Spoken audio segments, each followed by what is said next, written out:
What is up, gang? We're here at one of our latest off-market acquisitions, and we want to show you guys how a simple cosmetic rehab has quickly turned into a full gut renovation and addition. Come, let's find out why. Hi, Taylor here, and we got Travis. we are Kamala and Tristan's brother and sister-in-law, and we got this property from a family friend. My parents and the owner went to high school together, so they've known each other for years, longtime friends. And since they were moving, my dad told them that we just got into real estate, and so he was like, they do fix and flips, they buy homes. She also just got her license as an agent, so why don't you give her a call? We talked, we figured out a number, and they decided to go with the investing side.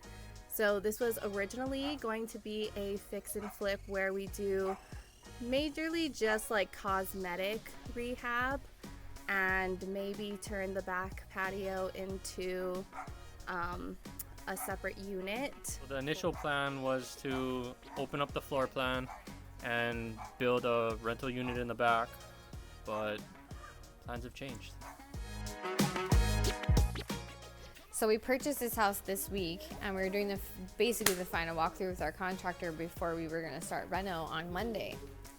Come to find out, the roof is totally eaten down to beams, trusses, everything. So we would structurally have to rip that entire thing off, which just catapults the budget and doesn't make our original plan work. So we had to pivot on the spot, and we're finalizing everything. But that's why now what a single family, just adding a little unit on the back, is turning into a 3-unit, potentially a buy and hold for us to hold on to and refi out of.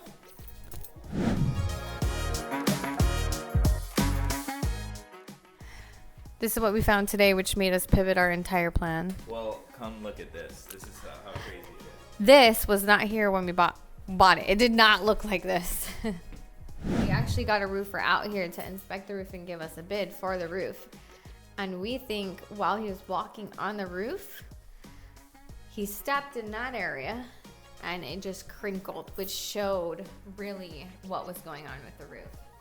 So as you can see, when we got in here today and we started just punching holes and stuff because we own it, it just exposed how bad everything really is and how the roof is completely termite eaten, and paint does go a long way in covering things up. You gotta look for things, even though it looks pretty, like I said, it's not, because underneath paint and pretty exterior is that. The bathroom is renovated and nice. Pure fiction. It's fiction. It's fiction. So the updated design plan for this house is where we're standing right now will become an additional unit, potentially 2 or 3 bedrooms with bathroom and a kitchenette. We are going to add a ADU upstairs. So accessory dwelling unit, fully permitted, its own electrical. It'll be another separate rental. Yeah, and the only way we're able to do that is because of how it's zoned. So it's zoned R75, and this lot is 13,000 square feet approximately. So we're able to create another unit for the property to have on it. And then we're just gonna renovate the existing house to what it is. So what I thought, our renovation of $150,000 to $200,000 was gonna be has now skyrocketed to $400,000 because we're adding a whole nother unit. So we're gonna have to raise that money and get a plan together, a draft, and submit it for permitting immediately, because we have to wait technically till the permit is approved in order to start work.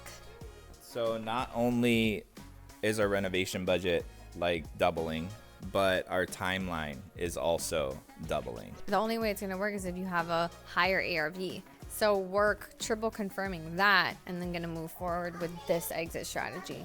In a joint venture, when you have to pivot in something like that, you really have to trust your partner, and it has to make sense. And this is really where that lesson that I learned a long time ago comes into play, where it's like, okay, the original plan didn't work and you have to pivot, and you can't have the blinders on to only see one exit strategy, because you could be missing out on a bigger opportunity if you only think you can do things one way. In this case, our JV partners are my brother and my sister-in-law. And the plan was always to do real estate with them and to hold real estate with them.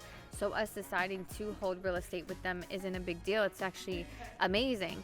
And our joint venture agreement, we both took title to this property. Hi.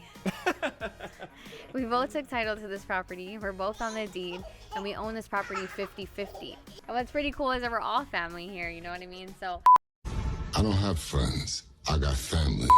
but every decision that we make that has to do with this property, that we all have to agree on it. I mean, it all has to make sense for everybody, but I think our missions align that we want to hold real estate long-term and cash flow.